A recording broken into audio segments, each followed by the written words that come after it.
position you play, but if you're on offense, be aware a ball may come your way. It's a gain of 4 there, and it gives him a new set of downs. I always appreciate runners who understand situations. That was just 3rd and inches.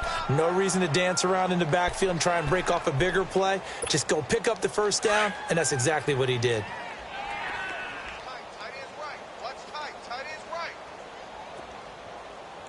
Down. Go. Wide 85. Get set. 29. 29. 734. On 1st and 10, here's Carr. He couldn't quite hold it. Got hit. Ball pops out. Incomplete. Brandon, at least there's one bright side to that incompletion. What's that? It wasn't an interception. Wow. You're a nice guy. That was kind of savage. But correct. No pick, just incomplete that time. Now Carr. And that is incomplete here.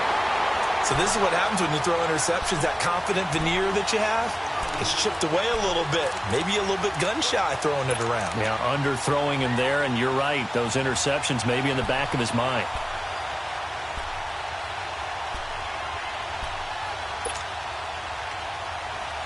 The Raiders on 3rd down. They've converted just 2 for 6 thus far. This is 3rd and 10.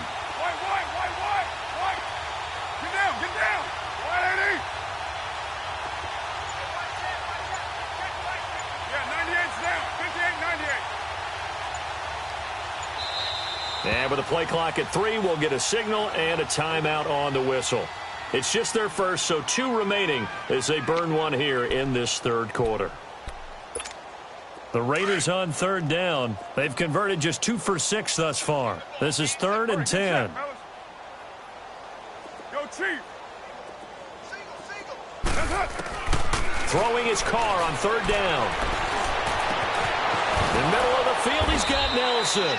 And he's going to get this all the way down inside the 35. A big 3rd down conversion with a gain of 28. Carr now, a perfect 8 for 8 to start the 2nd half. Not bad. 1st and 10. Down. Blue 80.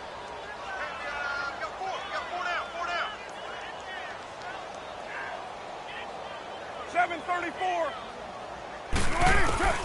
On 1st down, Carr. This one caught left side by Cooper. And he'll work it inside the 30 to the 29-yard line. That throw good for 4. It's 2nd down. 4 yards on that last completion, so that sets up 2nd and 6. 24.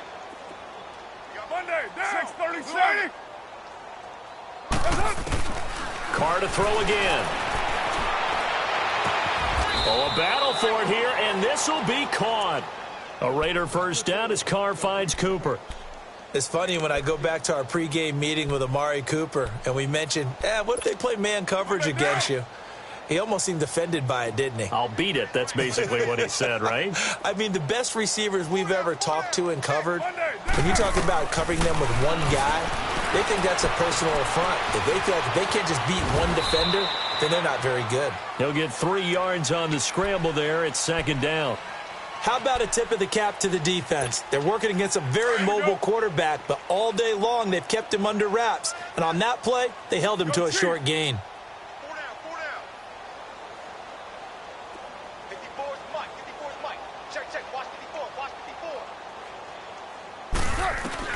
To throw on 2nd down, Carr. This one caught at about the 6. And he'll be brought down this time at the 5-yard line. 6 yards is the pickup, and that'll lead to a 3rd down. I know many people like to throw to the tight end, maybe in a little flexed out position because he creates mismatches with his size. But slot receivers do the same thing with their quickness, their speed, and their route running savvy. They'll look to make it 3 for 3 on 3rd down conversions. They need a yard here. Carr going to try and throw on 3rd down. And that's going to be caught for a Raider touchdown. Marshawn Lynch, a 5-yard touchdown. And the Raiders make some inroads here on that deficit. Well, it was 3rd and 1. I was expecting runs. So much for that. They pass it, they score it. That had the feel of the head coach telling the offensive coordinator, you've got 4 downs here. We're going to go for it on 4th down unless there's a disaster on 3rd. Go ahead and take a shot if you want to. And he gratefully accepted the opportunity and did exactly that. If they didn't get it there, that had the feel that they would come back and try it on 4th down.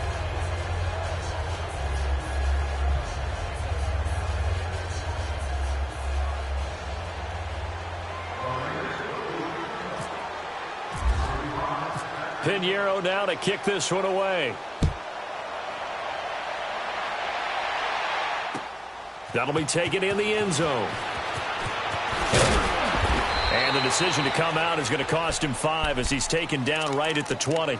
Now the Vikings offense gets set to take over here. After the long touchdown drive we just saw, you wonder if maybe that's taken a little of the wind out of this offense's sails because they had it going pretty good last time too. Had to sit over there for a little while, didn't they? You know, they were eager, amped up to get back on the field after just scoring, hoping to get the ball back quickly.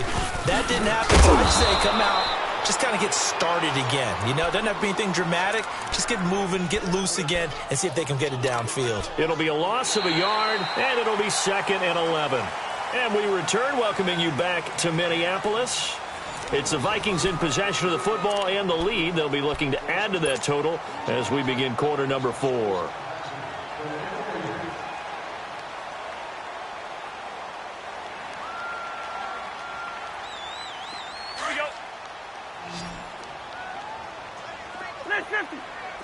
Wide.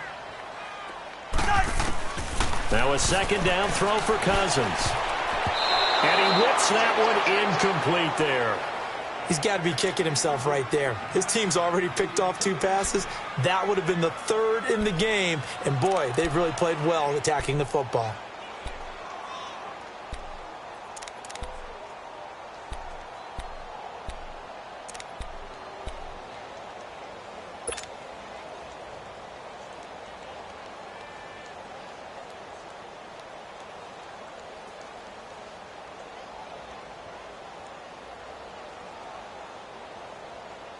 The Vikings on 3rd down. They've been near perfect. 4 for 5 to this point. This is 3rd and 11. From the gun, here's Cousins. And down he goes. Brought down a Raiders sack. Well, how about that? A dime set on defense, 6 defensive backs. None of them blitz. They're just back there in coverage. Defensive lineman gets the sack. That's where the O-line, they go to the sideline, they keep their helmets on so the cameras can't find them, right? Yeah, the cameras can't find them, but I know one thing. The O-line coach will.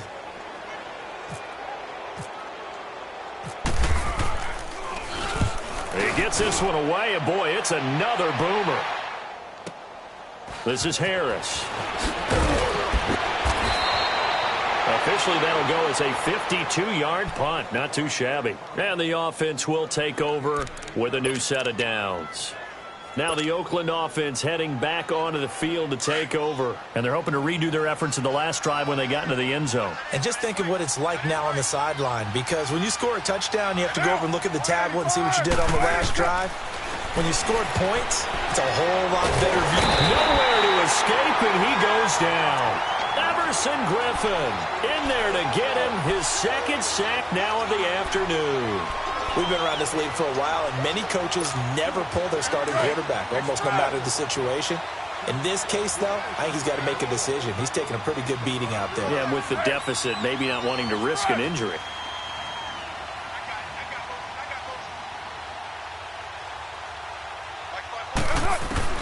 Now Carr throwing on 2nd down.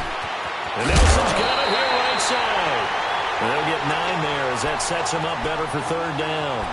When you see zone defense and you know you've got a drag route on as your primary call, you've got to be really careful as a passer about how far you let your guy go because he might wander into some tough coverage. The Raiders on 3rd down. They're at 50%, 4 for 8. This is 3rd and 10. Hey, 7:34. Down. Wide 80. 24. Purdue.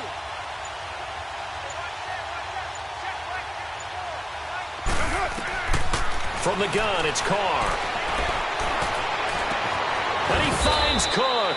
And he'll be taken down, but not before getting this inside the 30. A very nice pickup of 33 yards. 7:34. Carr now on first down. And they do stop him, but he takes it all the way to the 2.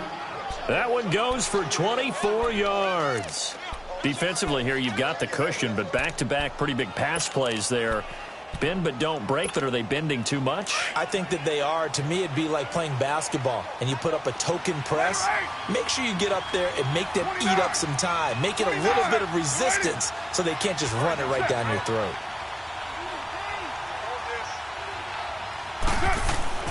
Now, Carr again. And he'll be wrapped up around the waist and pushed down. Now, before this second down play, we'll get whistles and a timeout. That's going to leave them with just one remaining here in this fourth quarter. Now from the 9, here's second and goal.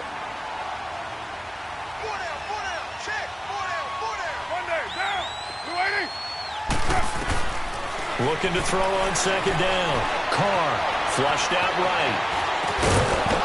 And he's able to get it down to the 2-yard line. And prior to this 3rd and 2 play, we're going to get a timeout called. So that will leave them with no timeouts left. Still plenty of time on the clock. We'll see how that affects things here in this fourth quarter.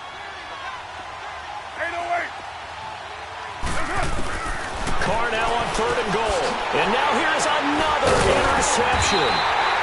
Snags it for the pick. And a big turnover there as his guys will get the football back. The interception woes, they just continue to mount. He's thrown 5 picks. At this point, you got to be thinking, is it something between the ears? I think a confidence hit does occur once you start getting those numbers up there a little bit. But as you and I both know, it's not always just one guy's fault. Maybe somebody ran the wrong pattern. Maybe some balls were tipped. It could be so many different things. Bottom line, though, it comes back to the guy throwing them. Now the first play of the drive there is incomplete. And incomplete as he was knocked as he threw it. And it took the ball off course. So now 2nd and 10 after the incompletion on first down.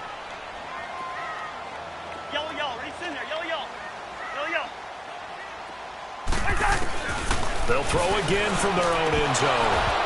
Over the middle, and it's incomplete. Even in today's NFL, when we think of the tight end position now as really a glorified wide receiver, we're still asking a lot of those guys. They have to block as well, and every now and then, they don't come down with the football. They'd like to avoid punting from their own end zone so they could use something here on 3rd down.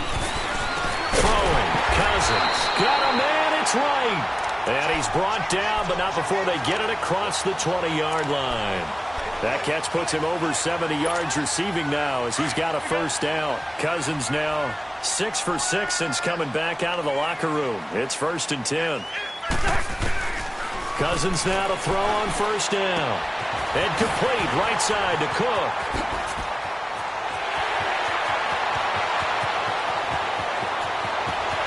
Touchdown, Vikings. A great play there. 79 yards. And the Vikings are going to add on to their lead. Well, he's used to running it that distance. Here he had to catch it, too, before making the run. Heck of a play for the score. There's not many things better for an offense than a back who is a complete guy who can run it and catch it. And we just saw him complete a big-time play for a touchdown. Forbath able to convert the extra point. And they open the lead up now to 25.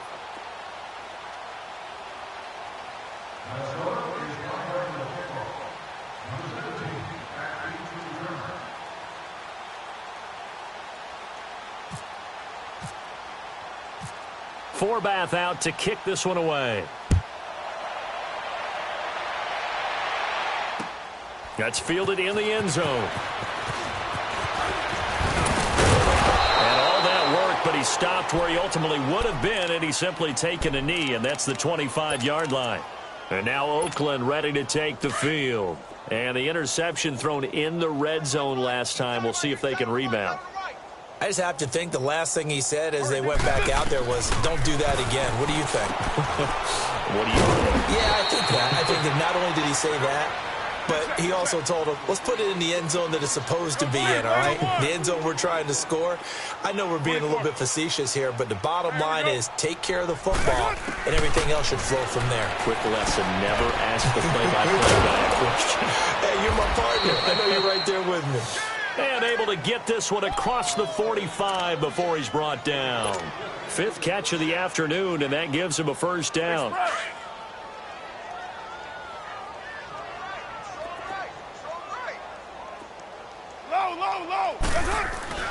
Throwing on first down is Carr. Able to shake him off. And my goodness, another interception. Picked off by Harrison Smith. And they will take over at the 26-yard line. What a nightmarish game he's having now. 6 interceptions that he has thrown. Absolutely unbelievable, isn't it? Hard to believe we're watching this and have seen it. But it just tells you about the game of football. It giveth and it taketh away. Yeah, the guys, though, that have thrown 6 interceptions in a game, the likes of Peyton Manning, Brett Favre, I think Joe Namath, he did it 3 times. And it pops free. The collision there jarred the ball loose and brings up second down. 4th quarter, you've got the big lead. If you're coaching, Charles, you still taking shots like that downfield? I'd be a little more concerned with running some clock and making sure you're taking care of the lead, because you keep flinging it around, you throw a couple of picks, you can put yourself in jeopardy. That was second down run for Murray. And he'll push his way forward to about the 32. They get 6 here after the incompletion, and it'll leave them with a 3rd and 4. Frustrating for a defense, energizing for an offense. Finding a way to create that type of yardage in your running game, that'll make the guys carrying the ball very, very happy. They don't need to run another play here before the 2-minute warning. Let's see if they do it anyway. Rhino! Let's go.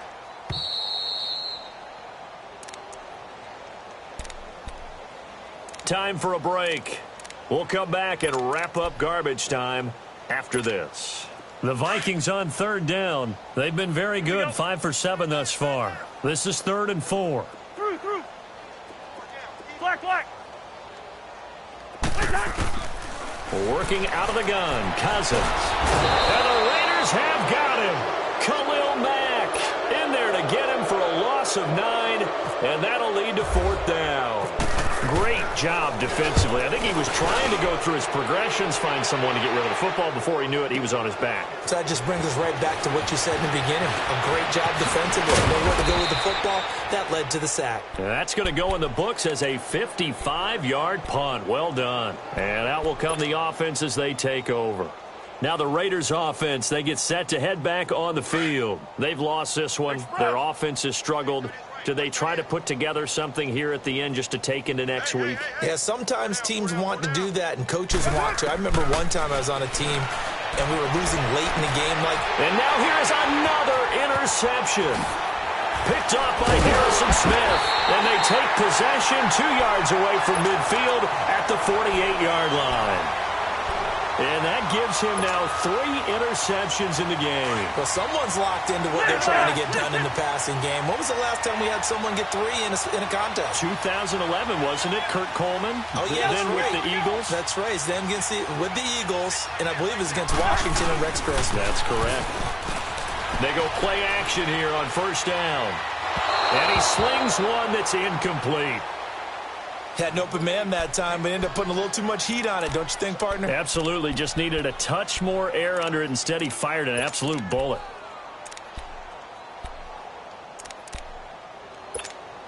An incomplete pass on first down. That leads to a 2nd and 10. Cousins here to throw. Wide open receiver complete. And they're able to get this one down to the 25. 23 yards on the play. And they just had another big completion there. And I think in days gone by in the NFL, You might have asked, is this a little bit of overkill? Is this rubbing it in? I don't think people feel the same way nowadays. The age-old argument. And you could say on the other side, if you're going to get angry about it, stop it, right? Go ahead and stop me. And I think a lot of the times they just look at it like, let's just play the game. And however it turns out, it turns out. Facing a 2nd and 2 after that last catch, good for 8 yards.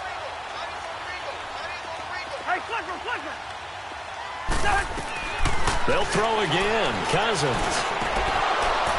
And incomplete there. A nice hit. Jars the ball free and brings up 3rd down. Once you get into the red zone and the safeties have less ground to cover, you better be quick with your delivery. Not much space to get a ball in there. Yeah, when that field shrinks with those safeties, it's almost like there's a couple extra defenders out there, right? It certainly is. They end up taking up extra space just because there's not enough space for receivers to run through. And he'll get this one down to about the 17. He needed 2, he got 1, and that's going to leave him with 4th down and a yard.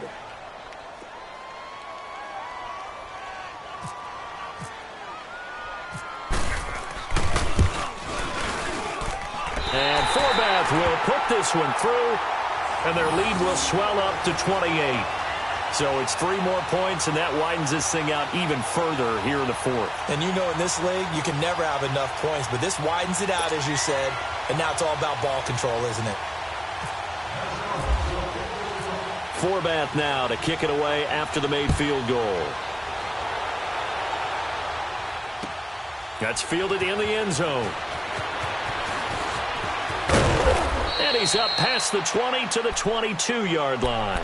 And now here come the Raiders. They're down big here late. I don't know. You just one last drive here for pride? Some people like to do that. I remember playing for a guy once. We were down huge, and someone said, "Coach, what do you want to call?" He just waved a hand like, who cares? Let's get out of here and do something some other time. But some teams like to do something at the end to feel a little bit better as they continue to move forward. Yeah, probably just want to put this one behind them.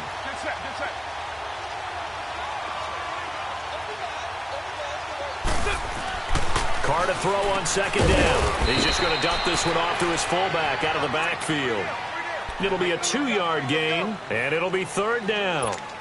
You got the big lead defensively, willing to give him that underneath stuff, right? And this is why you work on your tackling. Tackle them after the catch, inbounds, keep the clock running. Just go ahead and bleed the game out that way. Now a desperation throw deep downfield. And that will be incomplete, as time has run out on this football game. And, Charles, you know what coaches always tell us. We want to win our home games. That much we know. We want to protect our home turf. They got that done in this one. Exactly right. When you start a season, everyone's goal, win all of your home games, split your road games, and you're likely going to be in the playoffs. But when you win at home, boy, what a great feeling that is. You don't even mind if people are at your house when you get home after a win like that. So that'll do it for my partner, Charles Davis, and the best darn crew in the industry. I'm Brandon Gaudin. This has been a presentation of the NFL on EA Sports. It's a win for the Vikings as we say so long from Minneapolis.